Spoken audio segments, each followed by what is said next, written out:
Pour faire décoller la rénovation en France, il faut d'abord créer un marché. Pour créer un marché, il faut que la demande soit importante, soit massive. Et pour ça, il faut aller progressivement vers une obligation à rénover. Si on continue à aller sur l'incitation, on n'arrivera jamais à atteindre le régime de croisière de 5, 600 ou 700 000 logements par an. La deuxième chose, il faut enfin mettre en place un système de financement simple, qui fonctionne bien avec un guichet unique et qui soit assis sur des prêts, et uniquement des prêts. On arrête la subvention, mais on a des prêts bonifiés. L'argent de l'État sert à financer la bonification.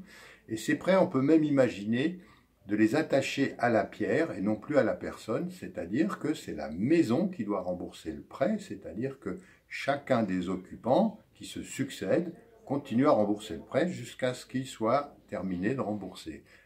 C'est un système qui donne une garantie à toutes les banques. Et enfin, le troisième dispositif qu'il faut absolument mettre en place, c'est la formation des artisans à travailler en groupement, d'une part, à améliorer leurs compétences techniques qui est encore relativement insuffisante, et la dernière chose, à apprendre à construire des prix cohérents et qui soient raisonnables. Aujourd'hui, il y a énormément de coûts qui sont absolument inimaginables. Ils dépendent de paramètres qu'on ne peut pas comprendre. Voilà. Et il y a un vrai travail d'optimisation des coûts à faire à ce niveau-là.